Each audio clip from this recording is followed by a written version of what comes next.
Here are your insiders, Chris Johnston, Pierre Lebrun, and Darren Drager. Hockey Canada released its World Junior Camp roster on Monday with the annual asterisk that it hopes to get a couple of additions released from NHL teams, including CJ, one potentially critical defenseman. Yes, that would be Sam Dickinson, making his hometown first appearance in Toronto on Thursday night, and Hockey Canada would love to get him. He would be viewed as a massive add for that team, and at this point, what I can tell you is they haven't been told no, so there's still a hope, there's still a chance. Although one thing I should point out is that he is playing a lot more for San Jose of late.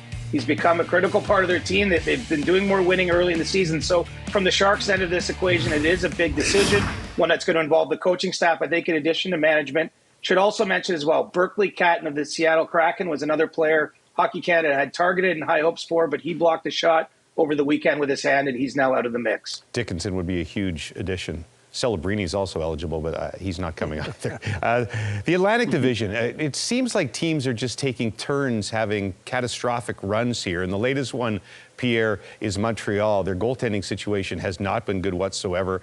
They call up Jacob Fowler, but he's still a kid. They'd probably rather have him not playing in the NHL. So is a trade possible at some point? It is at some point, but it's not the first option for the Montreal Canadiens. First of all, they want to see how Jacob Fowler reacts to this promotion. And let's be fair, if you were going to ask the Montreal Canadiens before the season, they would have told you that a promotion to the NHL would have been in the second half of the season, the perfect world. What they have right now is not a perfect world. They are not getting saves from Samuel Montembeault in particular. So Fowler gets a run. Number two, they hope that Montembeault, who's been a very good goalie for them over the last 3 years, finds his game here with a bit of a reset. You know, they still have hopes for that.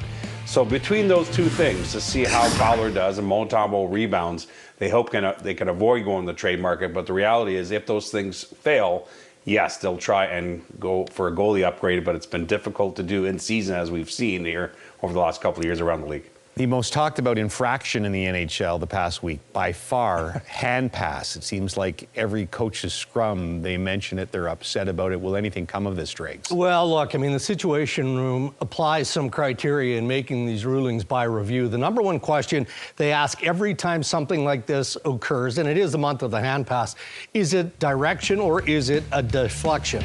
Judgment is applied in determining, does the offensive team gain advantage to the puck hitting the glove?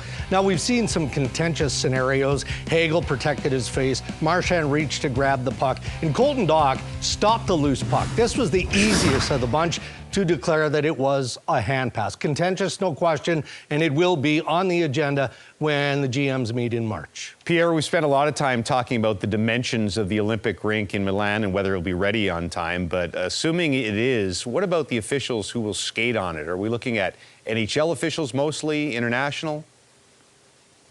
It's going to be, James, a 50-50, a combination of IIHF refs and officials and NHL refs and officials. 13 on each side, 26 in total, 6 refs on each side. The interesting thing is the league kind of under the radar had a camp for both those IIHF officials and NHL officials back in August in Buffalo. All 26 were in attendance. Not more than 26, not less than 26. The 26 that had been chosen for the Milan Olympics were at that camp. The NHL refs, my understanding is, will be Wes McCauley, Gord Dwyer, Chris Rooney, Brian Bachmara, and Kyle Raymond. Now, the reason they have not been announced yet is because there have been injuries this year, as we've seen with some of the refs, so they want to wait closer to the Olympics to actually name them, make that official. Here's the most interesting part for me. It's the officiating standard at the Olympic Games. It's a IIHF tournament, but what our understanding is that the NHL and IIHF have agreed, let's ref these games more like an NHL standard as opposed to IIHF. In terms of the penalties call, we'll see whether or not that's realistic. Right, and there's always a higher level of sensitivity when it comes to officiating and even the discipline aspect of international events like the Olympics. The National Hockey League and the IIHF have a joint discipline committee, but at the end of the day, if it's a big hit that's being questioned, maybe there's a player who was injured by a big hit, and there's some scenario where they look at a suspension, George Parros, the head of the NHL Department of Player Safety, will have that final call. One of the forever standards in hockey has been one team wears white, but we've seen some exceptions, including this week, the Rangers and Blackhawks. CJ, are we likely to see more of those?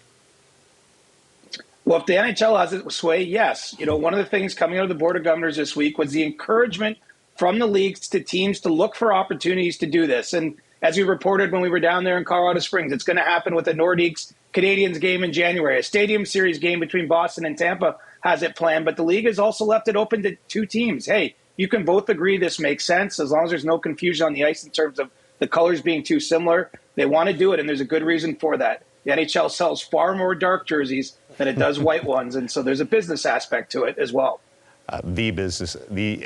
The number one aspect is likely the business aspect. That's insider trading.